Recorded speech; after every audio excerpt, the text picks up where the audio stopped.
Shabbat Shalom, Shalom Javelin. Bueno, aunque hoy no es Shabbat, porque ya el Shabbat pasó, pero debido a que ayer tuvimos problemas técnicos y no pudimos grabar la parashá semanal, pues hoy por la mañana estamos retomando la parashá y vamos a hacerla en diferido. Vamos a hacerla desde nuestra casa para todos los que nos están siguiendo a través del canal, y también para aquellos que puedan tropezarse con este vídeo.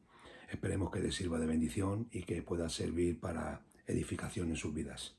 Bueno, a ver, en esta semana nos toca la parashá Miquet. La parashá Miquet es una parashá bastante edificante, bastante bonita.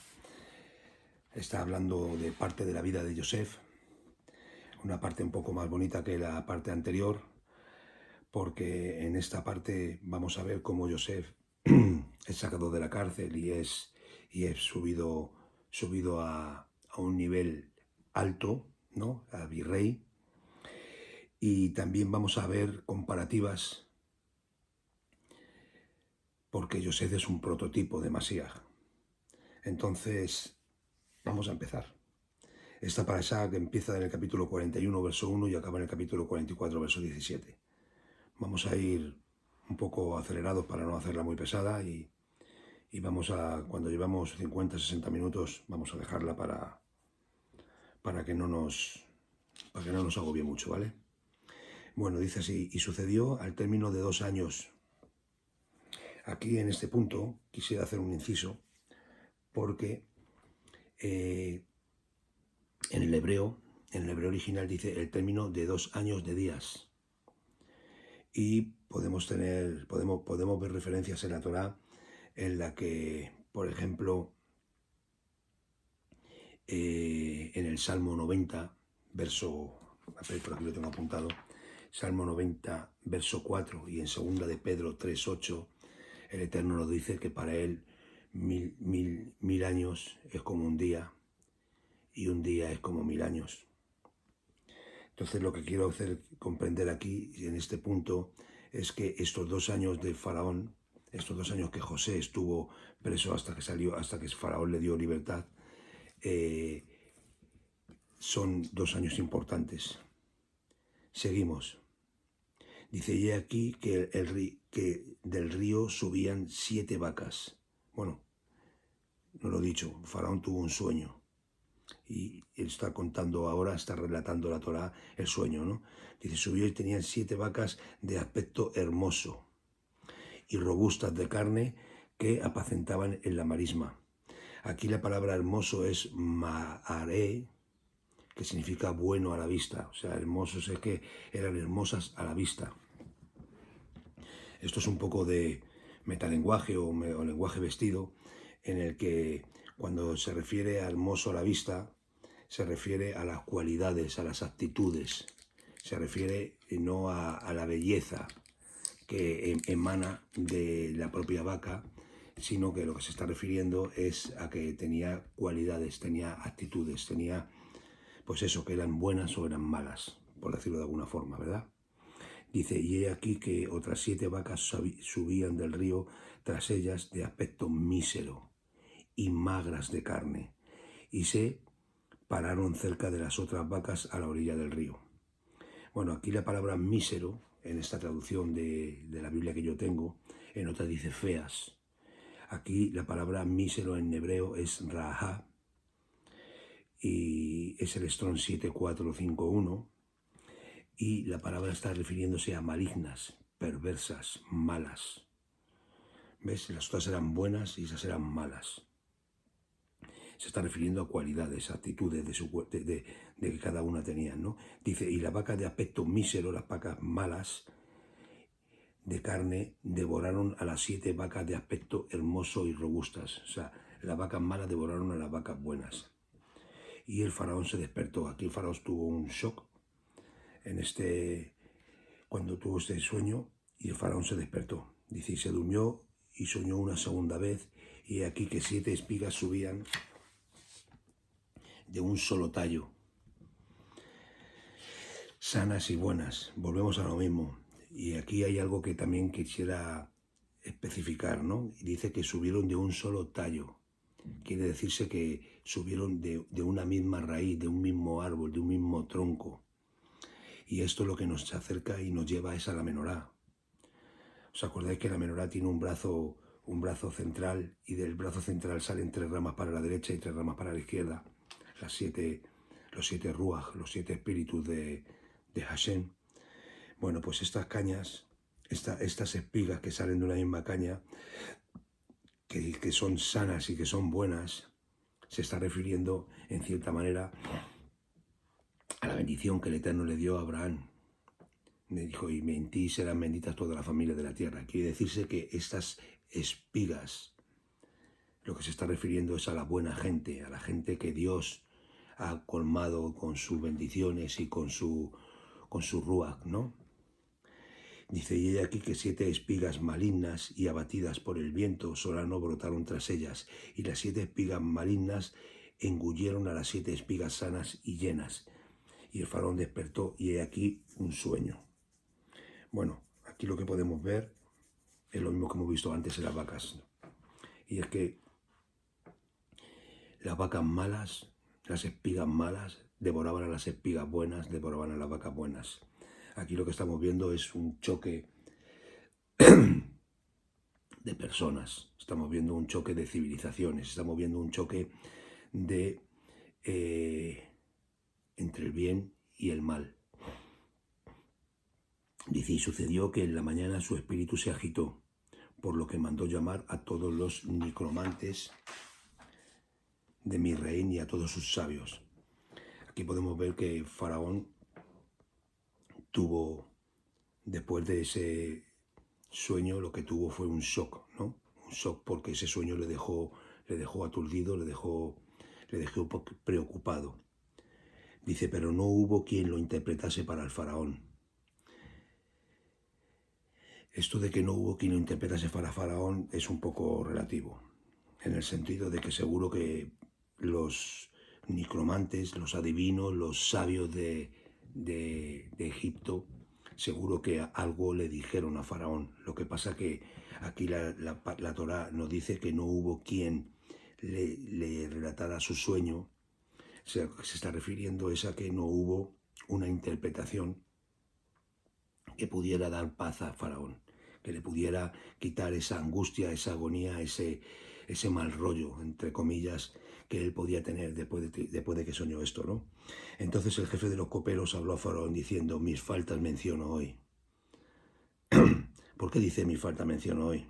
Ahora más adelante lo vamos a ver. Nos acordamos de la parasha de la semana pasada y aquí lo podemos entender, ¿no? Dice, el faraón se había encolerizado con sus siervos y me había puesto en custodia de la casa del jefe de los matarifes, a mí y al jefe de los panaderos. Una misma noche soñamos un sueño, yo y él. Cada uno soñó conforme a la interpretación de su sueño. Y allí con nosotros estaba un jovencito hebreo, siervo del jefe de los matarifes. Le relatamos los sueños y él interpretó nuestros sueños para nosotros, a cada uno interpretó conforme a su sueño, y sucedió que así como le había interpretado para nosotros, así ocurrió. A mí me restituyó y a mi puesto y al otro colgó. Bueno, aquí podemos ver algo interesante. Y es que, en primer lugar, resulta que estos 2 sueños que tuvieron tanto el copero como el panadero, que Joseph les interpretó, lo que se está refiriendo esos 2 sueños es a las 2 venidas de Masías. Tenemos que recordar que en la primera venida de Masías, en el sueño del panadero, el panadero al tercer día es colgado, ¿verdad? ¿Os acordáis? El panadero es colgado y aquí estamos haciendo un paralelismo con Masías. ¿Por qué? Porque ¿quién es el pan de vida? Masías, ¿verdad? Y Josué. ¿Qué le ocurrió a Yehoshua? Que fue crucificado, ¿verdad? Que fue colgado en el madero. Y también podemos ver que en la segunda venida de Masías, en Apocalipsis dice que Masías viene de pisar las uvas del lagar de la ira de Dios. Viene como copero, por decirlo de alguna forma. Podemos ver ese enlace, ¿verdad? Bueno, pues entonces aquí está dándole una información el copero al faraón, para que Faraón pueda quitarse esa angustia, ese mal rollo que él tiene, ¿no? Y lo que hace es llevarle hasta Joseph. Dice, entonces el faraón mandó llamar a Joseph y lo sacaron prontamente del calabozo. Joseph se cortó el pelo, mudó sus vestimentas y llegó ante el faraón. El faraón le dijo a Joseph, he soñado un sueño, pero no hay quien me lo interprete. Aquí podemos ver una cosa, y es que resulta que la palabra de Dios dice en Juan 5:39 y en Proverbios 25:2, para los que estáis tomando nota. Yo ahora no voy a daros la referencia ni la voy a leer para no extendernos mucho, porque además de que nunca he hecho un vídeo en el que yo solo esté cara a cara con la cámara, algo que me produce un poco de temblera, pero para que no se haga rápido, para que no se haga pesado. Entonces en Juan 5:39 y en Proverbios 25:2 dice algo así como que gloria del rey, gloria de Dios es ocultar el asunto, pero gloria del rey es escudriñarlo, entenderlo. En cierta manera lo que nos está diciendo es que la palabra de Dios está oculta, pero es trabajo del hombre, es trabajo nuestro el poder descifrarla. Y esto nos lleva un poco al Pardés. ¿Os acordáis de qué es el Pardés? El Pardés son los 4 niveles que hay de entendimiento de la Torá, de la palabra, del Tanaj. Y el Pardés, en los 4 niveles está el primer nivel, que es el nivel Pesat, que es el nivel donde la comprensión, hay que tener comprensión de la lectura, de lo que está escrito nada más. Luego el segundo nivel, que es el Remez, es el nivel en el que ya empezamos a hacer como estamos haciendo ahora, el coger versos de un punto y pasarlos a otro para darle sintonía, para darle amplitud a lo que estamos compartiendo. Luego está también el nivel Drash, que el nivel Drash es de vestir, se le llama lectura vestida. El nivel Drash lo que hace es desvestir la lectura para poder comprenderla. Y luego por último tenemos el nivel Sot, que es el oculto. Y si queréis coger una referencia en 1 Corintios 2, 6 y 7, ahí nos habla de que lo oculto pertenece a Dios, pero que Dios se lo revela a las personas que tienen comunión profunda con Él. O sea, personas que se dedican a investigar, se dedican a averiguar, se dedican a profundizar en la palabra de Dios. Al final el Eterno les va dando sot, les va dando cosas ocultas y van entendiendo y teniendo una relación más profunda con el Eterno, ¿verdad? Bueno, seguimos. Y aquí he oído decir que tú comprendes un sueño para interpretarlo. Y aquí hay algo que me tocó, que me gustó de Joseph, ¿no? Porque Joseph respondió al faraón diciendo, no procede de mí, Dios, no procede de mí. Dios será quien responda sobre el bienestar del faraón. Aquí en cierta manera José lo que está es exaltando, dándole la gloria a Dios.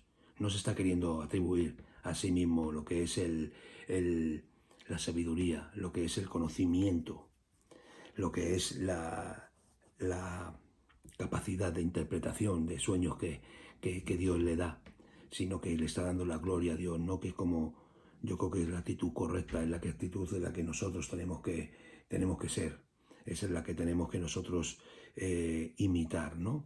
Porque cuando nosotros exaltamos al Eterno, lo que estamos haciendo es producir ese ambiente correcto en el que el Eterno puede trabajar con los corazones de las personas. Y dice, y el faraón le dijo a José, en mi sueño he aquí que yo estaba parado a la orilla del río. El río nos está simbolizando lo que es el mundo. El río, el mar, simboliza las multitudes de gente, ¿no? Simboliza las naciones, simboliza el mundo. Y he aquí que el río subían 7 vacas robustas de carne hermosas de forma que pacían en la marisma. Y he aquí que otras 7 vacas subían tras ellas, magras y de complexión mísera y flacas de carne. Como ellas de míseras no he visto en toda la tierra de Misraim. Fijaros que ahí lo que está relatando ahora mismo Faraón a Yosef es añadido. Lo que hemos leído anteriormente no sale. O sea, Faraón aquí todavía hace más hincapié en que las malignas, dice que él jamás en la vida había visto vacas tan malignas, ¿no? tan perversas, tan malas, tan feas en todo Misraim, ¿no? En todo Egipto. Y las vacas flacas y míseras devoraron las 7 vacas primeras, las robustas. Estas entraron en sus entrañas, pero no se podía saber que habían entrado en sus entrañas porque su aspecto era tan mísero como al principio. Entonces me desperté. ¿Qué es lo que ocurre? ¿Qué es lo que está haciendo aquí Faraón? Faraón lo que está haciendo es una similitud y está diciendo, bueno, si estas vacas flacas, feas, robustas, malignas, se comen a las vacas gordas, bellas y de buen aspecto y buenas, pues lo que tienen que hacer es engordar, ¿no? Y lo que tienen que hacer es mejorar. Bueno, pues no mejoran, ni engordan. Siguen siendo malas, perversas, malignas y siguen sin engordar. O sea que aquí lo que estamos viendo es que estas vacas están simbolizando a naciones, están simbolizando a civilizaciones, están simbolizando a personas malignas que devoran a las personas buenas, a las personas que tienen toques de Dios, y resulta que siguen siendo igual de malas, no cambian absolutamente nada. Si cambian es a peor, pero no a mejor, ¿verdad? Y luego he visto que en el sueño 7 espigas subían de una caña, llenas y buenas, y he aquí que 7 espigas marchitas, delgadas y abatidas por el viento solano, brotaban tras ellas, y las espigas delgadas engulleron a las 7 espigas buenas. Dije esto a los necromantes, pero no hubo quien me lo explicara. Fijaros lo que hemos hablado antes, ¿no? De que las 7 espigas salen de una misma caña, salen de una misma raíz, salen de un mismo, por decirlo de alguna forma, de una misma herencia, ¿no? De una misma gente, de una misma familia, la familia de Dios, la familia que tienen cualidades, que tienen actitudes, que tienen bondad, que tienen misericordia. Personas, por decirlo de alguna forma, personas buenas. Dice, y Yosef le dijo a Faraón, el sueño del Faraón es uno solo. Lo que Dios va a hacer lo anunció al Faraón. Las 7 vacas buenas son 7 años y las 7 espigas buenas son 7 años. Esto es un solo sueño.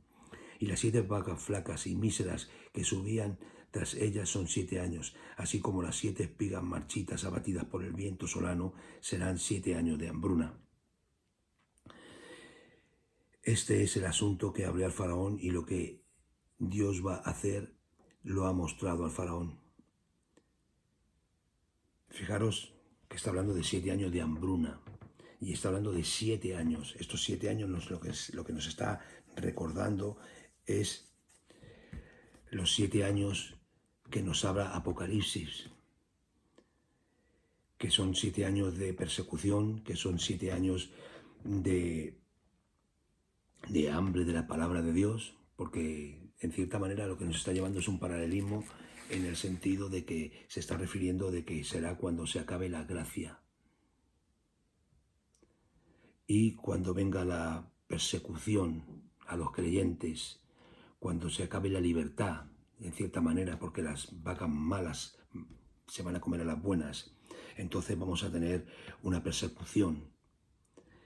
Y en cierta manera esto también nos enlaza con el capítulo 9 de Daniel, del profeta Daniel, porque es un capítulo escatológico, ¿no? Porque esto lo que nos está llevando es a los postreros tiempos.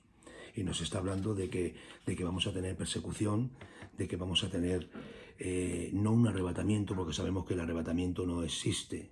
Sabemos que el arrebatamiento del que nos están hablando los ministros católicos y evangélicos y demás. No es así, todo lo contrario. Lo que Dios promete es que Él va a estar con nosotros. Lo que Dios promete es que Él nos va a guardar en la hora, no de la hora, sino en la hora.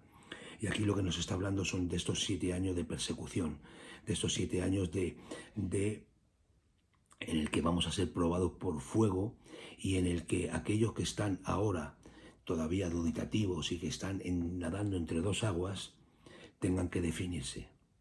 Y en estos 7 años de persecución, en estos 7 años donde la maldad va a aumentar de una forma que jamás, como decía el faraón, jamás lo había visto en la tierra, pues ahí es donde se van a tener que definir los creyentes y donde van a tener que poner toda la carne en el asador y decir, yo soy de Hashem o yo soy del mundo, ¿verdad? Porque aquí también viene cuando la bestia, los falsos profetas y demás empiezan a poner marcas a las personas para que puedan comprar, puedan vender, bueno, todo lo que habla, de todo lo que está hablando Apocalipsis, ¿no? Entonces, aquí Faraón lo que está viendo es los postreros días. Aquí Faraón lo que está viendo es el tiempo de la persecución de los creyentes. Pero aquí tenemos una clave importante, ¿no? Y es que, iba a decir Daniel, perdón, es que Joseph, lo que hace no solamente es revelar el sueño a Faraón, sino que también le da, como dice la palabra, ¿no? Porque el Eterno nos protegerá de la tentación y juntamente nos dará con ella la salida. Entonces dice, he aquí que se avecinan 7 años donde habrá gran abundancia en toda la tierra de Misraín. Pero se levantarán 7 años de hambruna después de ellos y será olvidada toda la abundancia. En la tierra de Misraín el hambre consumirá la tierra, y no será conocida la abundancia en la tierra ante esta hambruna siguiente, pues será muy grave. Y en cuanto a la repetición del sueño al faraón 2 veces, es porque el asunto ya ha sido dispuesto por Dios y Dios se apresura a realizarlo. Fijaros qué sabiduría, ¿no? De lo alto, ¿no? Que Joseph tenía de revelación por la intimidad y por la confianza y por todo el tiempo que Joseph tenía de relación con Dios. Porque esto, hermanos, quiero que lo sepamos, quiero hacerlo notorio, y es que según nuestro tiempo de revelación con Dios, nuestro tiempo de adoración, nuestro tiempo de estudio, nuestro tiempo de relación con Él, así el Eterno va a poder tener capacidad para poder hablarnos, para poder transmitirnos y para poder usarnos. Esto hay que tenerlo claro. Es que no que nosotros vayamos a ser más santos que los santos, por decirlo de alguna forma, pero lo que sí está claro y es que está vinculado es la entrega. Está vinculada a la entrega que cada uno tiene con la porción de bendición que Dios te va a poder dar. Por una sencilla razón, porque nosotros tenemos 5 sentidos, que son los sentidos que nos hacen que podamos percibir todas las cosas de este mundo. Se supone, o en cierta manera nosotros también tenemos que tener sentidos para poder también tener contacto con el mundo espiritual. Pero el mundo físico ahoga los sentidos del mundo espiritual. Y cuanto más contacto tengamos con el mundo físico, más difícil es que podamos tener contacto con el mundo espiritual. De hecho, tenemos que entender una cosa, y es que Faraón tuvo sueños. Para Dios poderse comunicar con Faraón tuvo que ser a través de un sueño. ¿Por qué? Porque Faraón no es creyente. Faraón, su dios es Ra, es el dios Sol, es el dios pagano por antonomasia que está en contra de Hashem. Pero, en cierta manera, el Eterno, para poderse comunicar con él, tuvo que ser a través del sueño, tuvo que ser a través del subconsciente, o sea, a través de cuando alguien está inconsciente, cuando alguien está dormido, ¿no?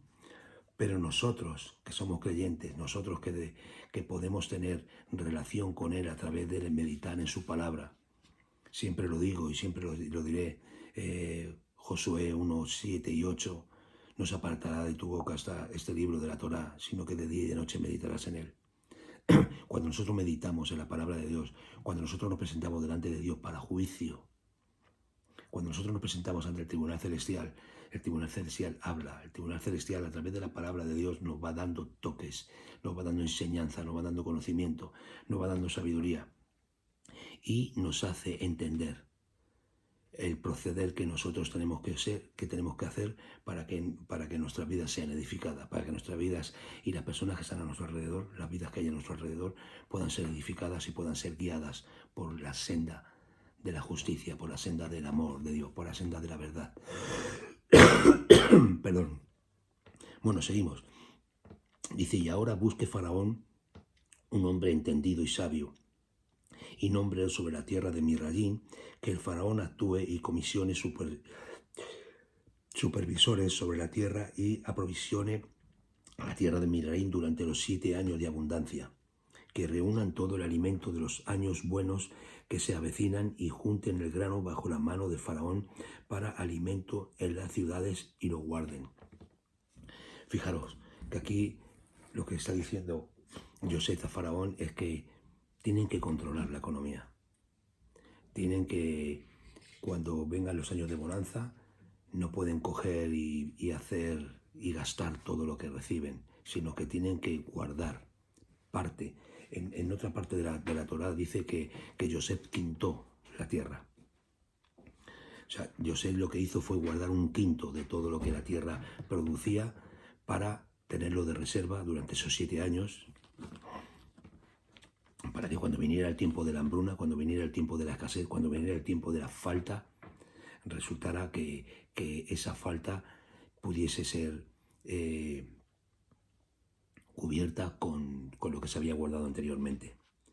Entonces dice, y el asunto pareció bueno a los ojos de Faraón y a los ojos de todos sus siervos. El Faraón dijo a sus siervos, fijaros que eso es algo tremendo, ¿no? Dice, ¿acaso hallaremos a alguien como este hombre en quien esté el espíritu de Hashem? Cuidado, que no dice el espíritu de Ra, dice el espíritu de Hashem.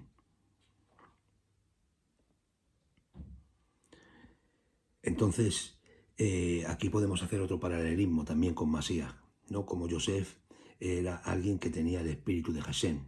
Y en Lucas 4:18, no lo vamos a leer, pero dice algo así que era cuando Masías se levantó. Bueno, también está en Isaías 61, me parece que es cuando Masías se levantó y empezó a leer la Haftará, empezó a leer el libro de los profetas y dijo, el Espíritu del Señor está sobre mí por cuanto me ha ungido, etc., etc. ¿Verdad? Entonces aquí podemos ver ese paralelismo que Yosef tiene con Masías. Dice, y entonces el faraón le dijo a Yosef, puesto que Dios te ha hecho saber todo esto, no puede haber hombre entendido o sabio como tú. ¿Correcto? Tú estarás sobre mi casa y por tu mandato será sostenido todo mi pueblo. Solo en cuanto al trono seré más grande que tú. El faraón le dijo a Yosef, mira, te he puesto sobre toda la tierra de Misrayim. Y el faraón se quitó la sortija de su mano y la puso en la mano de Yosef. Le hizo vestir ropas de lino y le puso un collar de oro en su cuello. Bueno, aquí estamos viendo estas 3 piezas, estamos viendo que la sortija que le puso en la mano es un símbolo de autoridad, estamos viendo que la ropa que le vistió es ropa de lino fino, y la ropa de lino fino es la ropa que se vestían y que se visten los sacerdotes, los Cohen, y también estamos viendo que le pone un collar de oro en el cuello, y sabemos que el oro es el metal del rey. Seguimos hacia adelante. Y lo hizo montar en un segundo carruaje que poseía y pregonaron delante de él Abrej. Hay otras traducciones en las que dice doble en su rodilla, pero la palabra Abrej, que es el Strong 86, significa también doblar rodilla. Esto nos lleva también al paralelismo de Isaías 45:23 y a Filipenses 2:9 y 11. En Isaías 45:23 el Eterno habla en el Tanaj diciendo que ante él toda rodilla se doblará. Y en Filipenses 2, del 9 al 11, está hablando de que ante Yehoshua, toda rodilla se doblará y toda lengua confesará que Yehoshua es Hashem. ¿Por qué he puesto estas dos referencias? Porque quiero seguir a los hermanos, quiero seguir animándoles, quiero seguir promoviendo promoviendo que lo que nos han enseñado antes de Padre, Hijo y Espíritu Santo, de Trinidad y todo eso, eso no es correcto. No es correcto bajo ningún concepto. Y eso de que el Padre es mayor que el Hijo y que el Hijo no es el Padre, sino que es una emanación, etc., etc., tampoco es correcto. Masías es Dios. Nada más que hay un Dios. Y Masías es Dios. Filipenses nos dice claro que Masías es la imagen visible del Dios invisible. Y que Él tiene toda la plenitud, que en Él reposa toda la plenitud de la deidad. Masías es Hashem. ¿Ok? Entonces seguimos, dice, y lo puso sobre toda la tierra de Misraín. Y Misraín lo que está simbolizando son las naciones, ¿no? El faraón le dijo a Yosef, y sin ti ningún varón alzará tu mano o su pie en toda la tierra de Misraín. Y el faraón llamó a Yosef el nombre de Zafenaj Panea. La palabra Zafenaj Panea significa el decodificador, el que descodifica, el que produce, el que puede manifestar el Sot, lo oculto, ¿verdad? Lo que hemos estado hablando antes del Pardés, que dice que hay 4 niveles de interpretación y el cuarto es el Sot, lo oculto. Entonces aquí podemos ver también lo mismo, que Masías es el que vino a la tierra para podernos revelar lo oculto de la Torá, que no éramos capaces de entender y que los maestros de la Torá y los maestros de la palabra de Dios estaban tan confundidos que se habían perdido, ¿no? Y estaban haciendo un uso incorrecto de la Torá. Por eso Masías los corregía. Entonces dice que, y le dio por esposa a Asenat, hija de Potífera, príncipe de Om. Así fue que Yosef emergió como gobernante sobre la tierra de Misraín. Y Yosef, aquí aclara la Torá, tenía 30 años de edad cuando se presentó ante el faraón, rey de Misraín. Fijaros que Yosef 2 años antes le había dicho al copero y al panadero, acordaros de mí, acuérdate de mí y háblale al faraón, diciéndole que yo estoy preso por algo que es totalmente injusto, yo no he cometido ningún tipo de delito.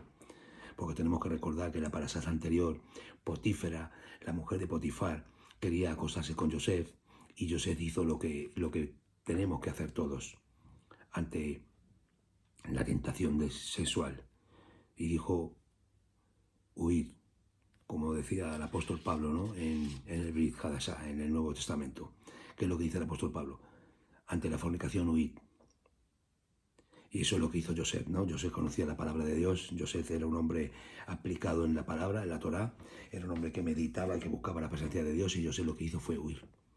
Pero Potífera, sabemos lo que pasó, ¿no? Que Potífera cogió, lo denunció, etc., etc., etc., y Yosef acabó en prisión.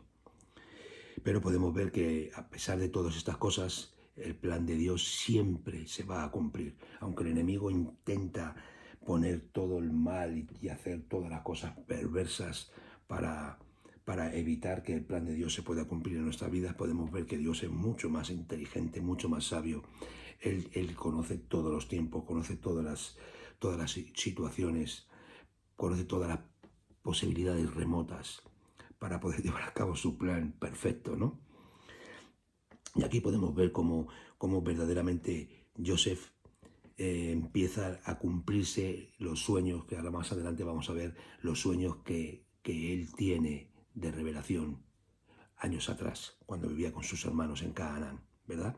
Dice, y Yosef tenía 30 años de edad. ¿Por qué especifica la Torá que Yosef tenía 30 años de edad? Porque si vemos me imagino que estará en el libro de Baikra, en el libro sacerdotal, para que un sacerdote pudiera ejercer su ministerio, tenía que tener 30 años de edad. ¿En qué vemos esto? Masías.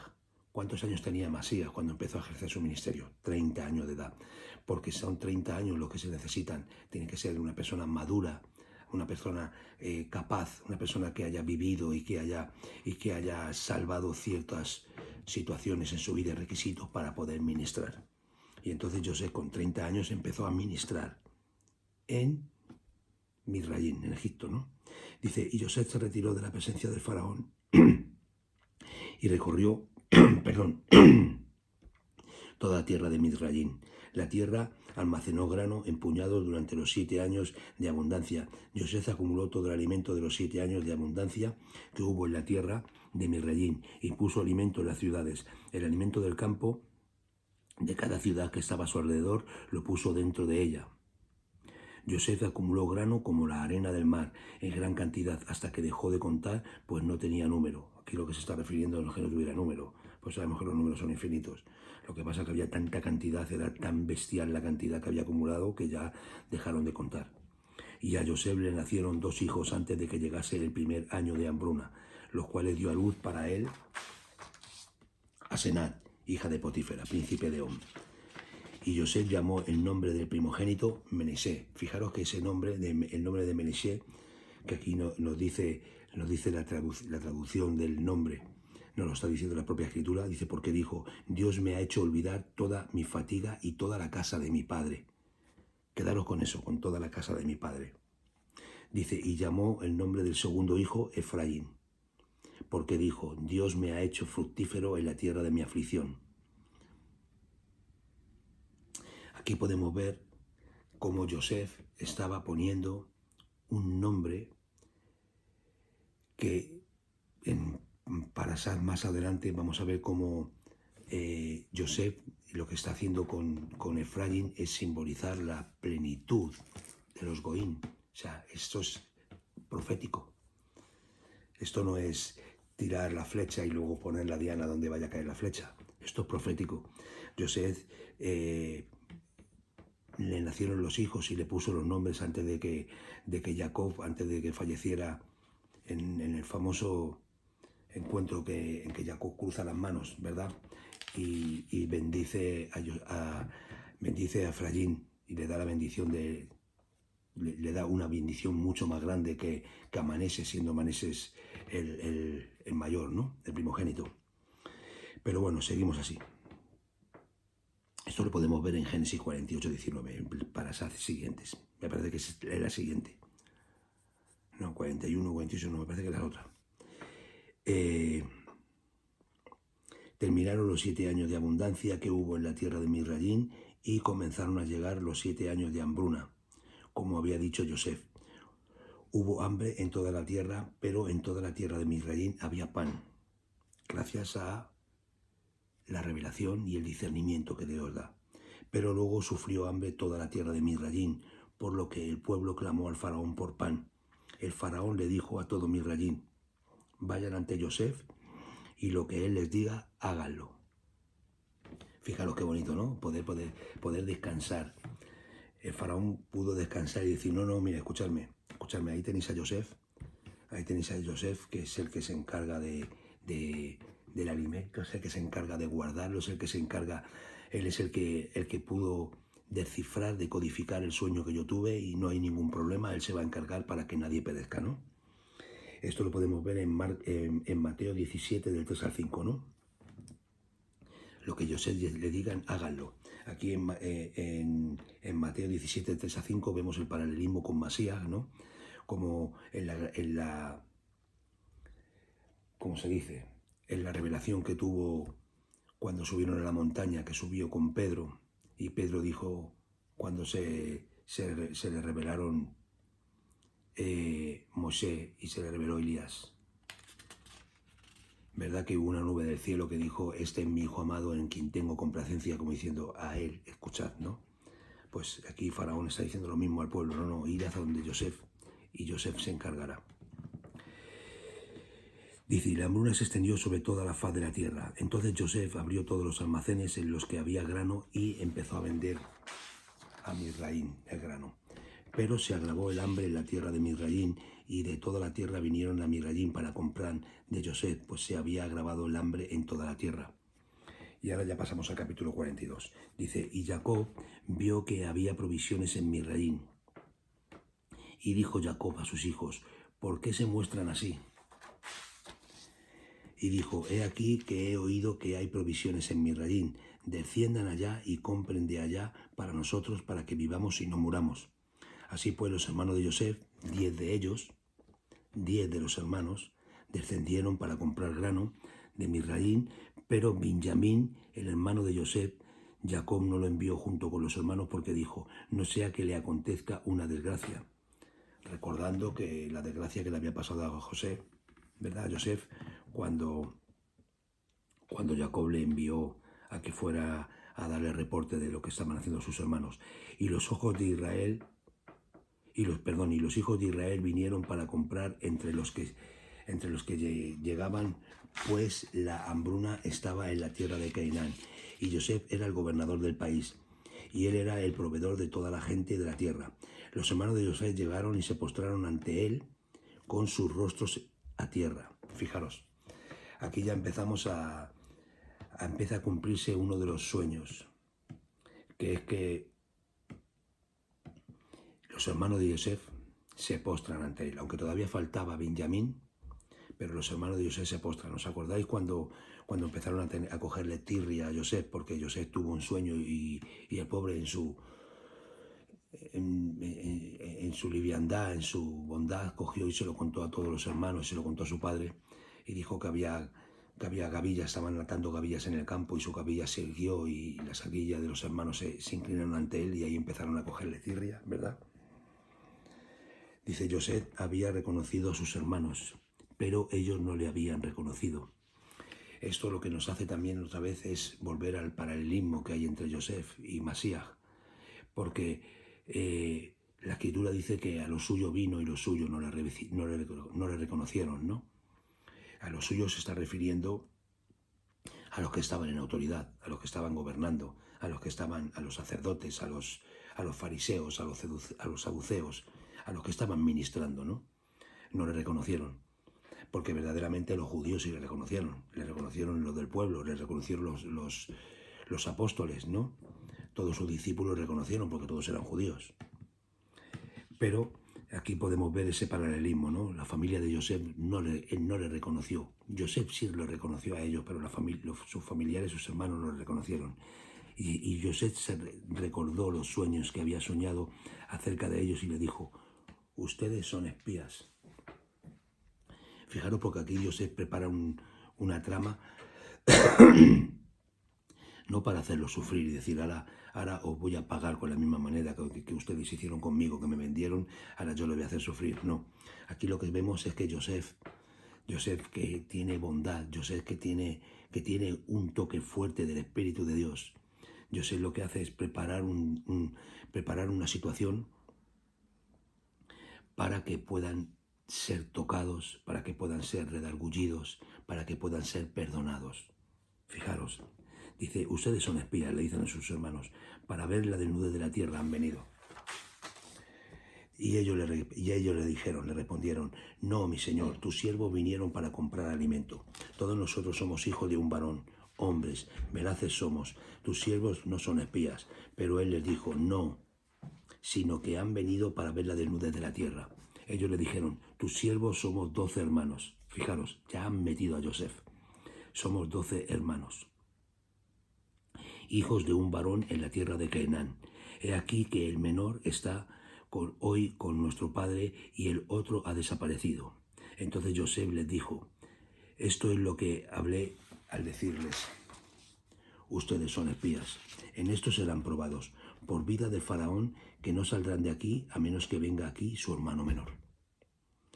Envíen a uno de ustedes para que tome a su hermano, pero ustedes serán encarcelados, para que sean puestas a prueba sus palabras, si la verdad está con ustedes, pero si no, por vida de Faraón, que ustedes son espías, y los metió en custodia en un periodo de 3 días. Fijaros que aquí lo mete en un periodo de 3 días, y aquí está ocurriendo algo que también simboliza la muerte y la resurrección de Masías, porque acordaros que las cárceles en aquellos tiempos eran un hoyo. De hecho, la palabra cárcel es hoyo. Hoyo significa que está un poco bajo tierra, ¿no? Y aquí nos está comentando que Joseph lo metió en un periodo de 3 días. Dice, ya el tercer día Joseph les dijo, hagan esto y vivirán.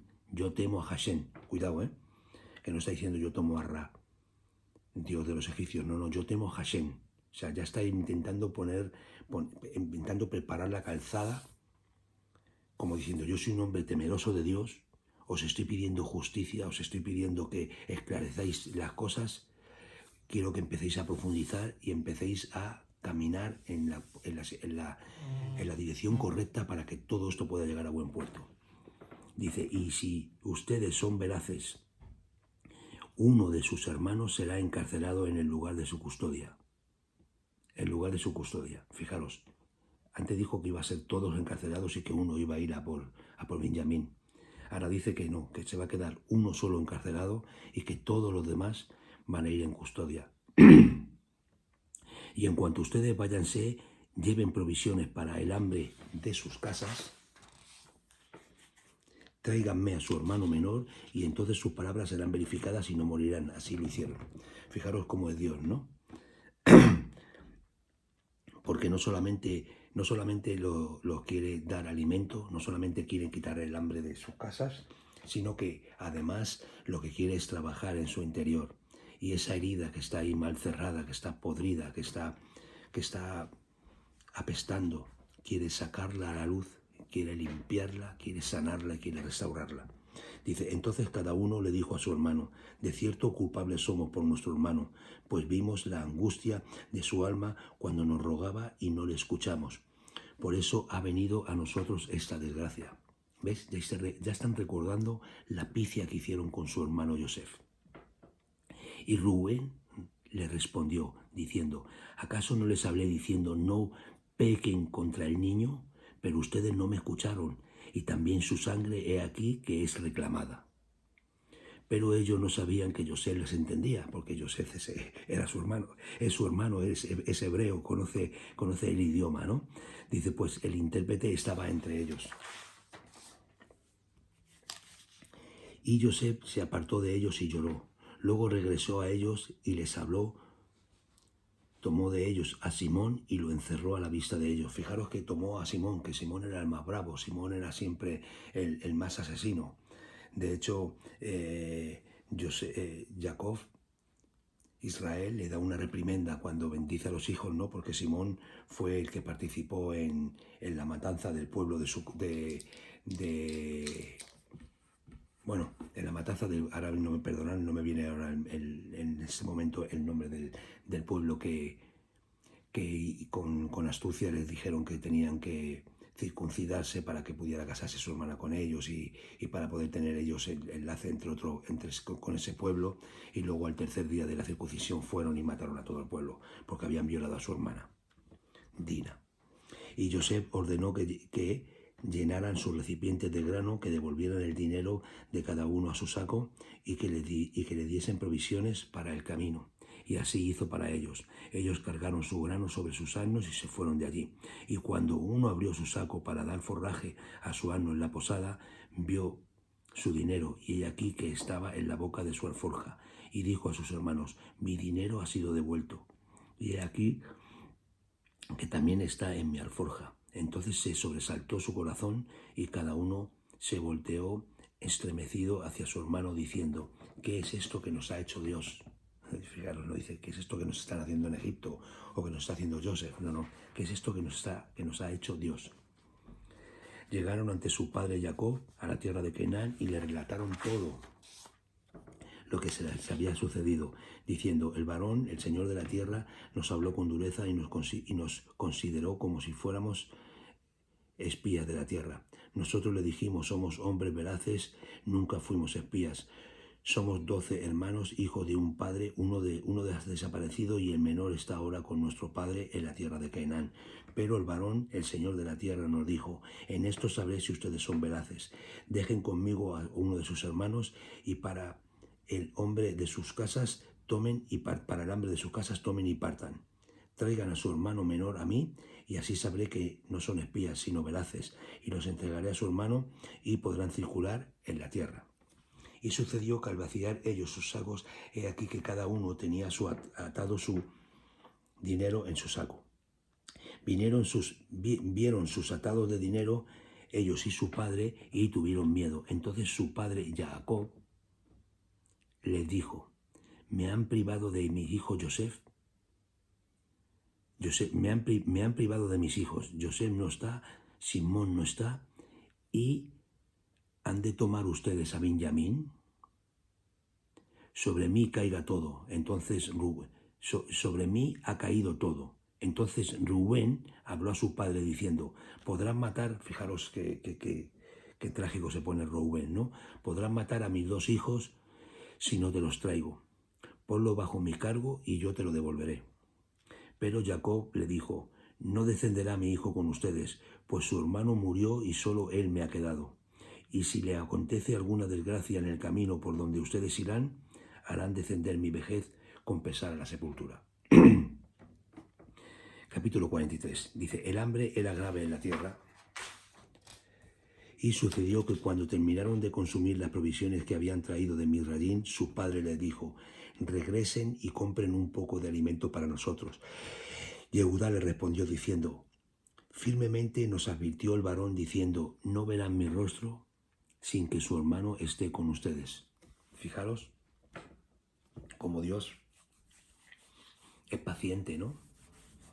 Y cómo Dios cuando nosotros nos provee y nos da cosas, pero nos reclama que tengamos que tener una actitud correcta y que tengamos que acercarnos a Él y que tengamos que despojarnos de cosas que no nos convienen. Dios tiene mucha paciencia y espera hasta que se acaben nuestras provisiones, hasta que se acaben nuestras cosas que nos hacen funcionar, y cuando ya se nos acaban, ya tenemos que tomar la decisión. Y en el valle de la decisión Él siempre está esperándonos a traernos a Él, ¿no? Y aquí José está haciendo lo mismo, ¿verdad? Dice, si envías a nuestro hermano con nosotros, descenderemos y compraremos alimento para ti.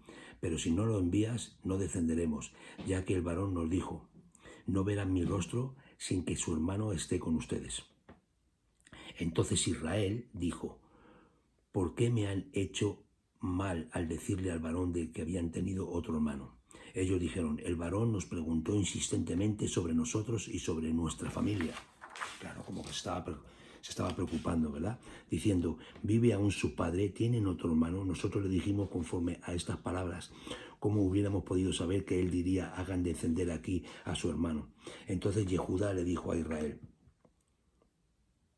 su padre, envía al joven conmigo y nos levantaremos e iremos para que vivamos y no muramos. Ni nosotros, ni tú, ni nuestros pequeños. Yo seré su garante. De mi mano lo exigirás. Si yo no te lo traigo y lo presento delante de ti, habré pecado contra ti para siempre. Fijaros por qué Judá tiene la primogenitura. Sabemos que Reubén fornicó contra la concubina de Jacob, ¿no? De Israel, por eso perdió la primogenitura. Pero todavía estaba también Simón delante de él, antes de Judá. Pero aquí vemos como Judá coge el cargo de la familia, coge la responsabilidad, se la pone sobre sus hombros y tira del carro y empuja, ¿no? Por eso él recibe la bendición sacerdotal y por eso él recibe la bendición del primogénito. Bueno, parte de la bendición del primogénito, porque otra parte la recibe José, ¿no? La recibe a través de Efraín. Dice, pues si no nos hubiésemos demorado, ahora ya hubiéramos regresado una segunda vez. Israel, su padre, les dijo, si así es, entonces hagan esto. Tomen de lo más preciado de la tierra en sus vasijas y lleven un obsequio al varón. Un poco de bálsamo, un poco de miel, cera, aristoloquia, que en otros sitios está traducido como mirra, pistachos y almendras. Fijaros que aquí podemos ver a Jacob, podemos ver a Israel, cómo sabe cómo hay que presentarse delante de un rey, delante de alguien de autoridad. Y eso también es una enseñanza para nosotros. Cuando nosotros nos presentamos delante del Eterno, no nos podemos presentar con las manos vacías. El Eterno es el Dios de todo el universo. Es más importante que Faraón, es más importante que José, es más importante que nadie. Y cuando nosotros nos presentamos delante del Eterno, nos tenemos que presentar ¿con qué? Con ofrendas. Con una ofrenda que sea agradable a Él. Y aquí lo que estamos viendo es que Jacob sabe cómo hay que presentarse delante de las autoridades. Y eso es algo que a nosotros nos tiene que servir de enseñanza. Saber que tenemos que presentarnos delante de las autoridades con obsequios, con el resit, con lo bueno que hay en nosotros. ¿Os acordáis del Resit? ¿Os acordáis que cuando el Eterno nos reclama el Resit, según sea nuestro Resit, así va a ser la cosecha nuestra? Pues si nosotros damos lo mejor de nosotros, vamos a recibir de lo mejor, pero multiplicado, ¿verdad? Bueno, pues dice, tomen en sus manos el doble del dinero. Aquí están impartiendo justicia. Tomen en sus manos el doble de dinero, y el dinero que les fue devuelto en la boca de sus alforjas, regrésenlo en sus manos. Quizá fue un error. Tomen a su hermano y levántense, regresen ante el varón, y que el Dios omnipotente les conceda misericordia ante el varón, y él libere para ustedes a su otro hermano y a Benjamín. Y en cuanto a mí, así como he sido privado de mis hijos, privado seré. Así pues, los varones tomaron ese obsequio y tomaron el doble de dinero en su mano, así como a Benjamín. Se levantaron y descendieron a Midraín y se pararon delante de Yosef. Yosef vio junto con ellos a Benjamín y dijo al encargado de su casa, lleva a los varones dentro de la casa, y hay que degollar animales y prepararlos, pues conmigo comerán los varones en la merienda. Bueno, fijaros que aquí hay simbología. Aquí podemos ver que Yosef los lleva a su casa, en primer lugar. O sea, les lleva al sitio donde él descansa, le lleva al sitio donde él tiene su nido. Y no solamente eso, sino que dice que hay que degollar animales, hay que hacer sacrificio. Sacrificio de reconciliación. Ese sacrificio es un sacrificio de reconciliación, es un sacrificio donde Yosef lo que va a hacer es purgar todo lo que hay en los corazones, tanto de él, que él sin saberlo también está ocurriéndole, tanto de él como de sus hermanos, ¿no? Dice, el hombre hizo como Yosef le había dicho y lo llevó a casa de Yosef. Los varones tuvieron miedo porque habían sido llevados a la casa de Yosef y dijeron, a causa del dinero devuelto de nuestras alforjas al principio, somos traídos aquí para que la acusación ruede sobre nosotros y nos caiga encima, y para tomarnos como siervos junto con nuestros asnos. Se acercaron al hombre encargado de la casa de Yosef y le hablaron en la puerta de la casa y le dijeron, por favor, mi señor, en verdad descendimos aquí en un principio para comprar alimento. Pero sucedió que cuando llegamos a la posada y abrimos nuestras alforjas, he aquí que el dinero de cada uno estaba en la boca de su alforja. Era nuestro dinero en el peso exacto, por lo que lo hemos devuelto en nuestra mano. Y hemos traído otro dinero en nuestras manos para comprar alimento, pero no sabemos quién puso nuestro dinero en nuestras alforjas. Y él dijo, haya paz entre ustedes, no teman. El Dios de ustedes, el Dios del Padre de ustedes, les ha puesto un tesoro en sus alforjas. Su dinero llegó a mí y les sacó a Simón. Fijaros qué bueno es Dios, ¿no? Cómo hace regalos, ¿verdad? Como cuando nosotros antes, fíjate, como cuando nosotros antes de entregarle recit, de entregarle regalos y presentarnos en su presencia, él ya nos está regalando, él nos está dando. Dice, el hombre llevó a los varones a la casa de Yosef, le dio agua y lavaron sus pies y le dio forraje a sus asnos. Ellos prepararon el obsequio hasta la llegada de Yosef a mediodía, pues habían escuchado que allí comerían pan. Cuando Yosef llegó a la casa, ellos le llevaron el obsequio que tenían en sus manos al interior y se postraron ante él a la tierra. Él les preguntó por su bienestar y dijo, ¿está en paz su anciano padre del cual hablaron? ¿Aún vive? Ellos dijeron, tu siervo, nuestro padre, está en paz, aún vive. Y se inclinaron y se postraron. Él alzó su mirada y vio a su hermano Benjamín, hijo de su madre, y dijo, ¿este es su hermano menor del que me hablaron? Y dijo, Dios te agracie, hijo mío. Entonces José se apresuró porque se había conmovido su misericordia y hacia su hermano y quiso llorar. Entró en la recámara y lloró allí. Ahí estamos viendo cómo Dios está purgando también el corazón de Yosef. Cómo ese nombre que le había puesto a su primogénito, el de que Dios me ha hecho olvidar toda la casa de mi padre, ese nombre que está puesto como un poco de arrogancia, ¿no? Como con un poco de supervivencia, por decir, mira, ya no quiero saber nada de la casa de mi padre, Dios me la ha hecho olvidar, ¿no? De lo que estoy disfrutando ahora y de lo bien que estoy viviendo ahora, Dios me ha hecho olvidar. No, pues eso hay que quitarlo de ahí, ¿no? Del corazón, porque eso no es bueno, ¿no? Entonces el Eterno saca de Yosef eso de su corazón con lágrimas, que es como verdaderamente se curan muchas cosas en el corazón del hombre, porque eso que nos han enseñado de que el hombre tiene que ser macho y que no tiene que llorar, el llanto purifica el corazón de las personas, y muchas veces nosotros tenemos que llorar y tenemos que lavar con nuestras lágrimas nuestro corazón para que la carroña, para que la roña, para que la basura pueda ser quitada de nuestros corazones y tener un corazón limpio y poder obrar con pureza. Dijo, luego lavó su rostro y salió y se contuvo y dijo, pongan pan.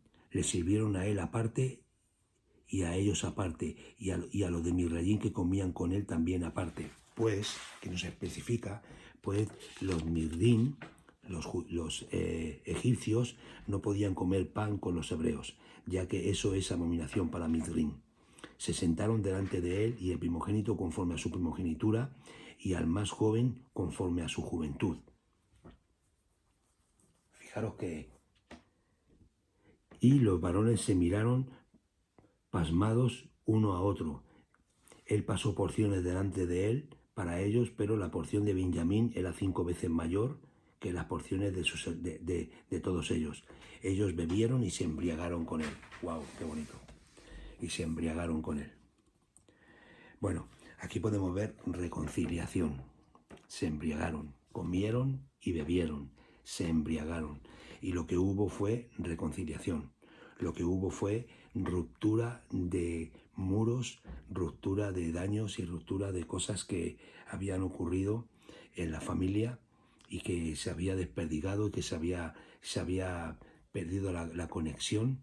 Esa conexión vuelve nuevamente a empezar. Y Jabrín lo vamos a dejar aquí, porque luego ya en la parasá de la semana que viene es cuando viene ya todo el desenlace sobre el tema de Yosef, y yo creo que así no lo hacemos muy pesado. Shabbat Shalom.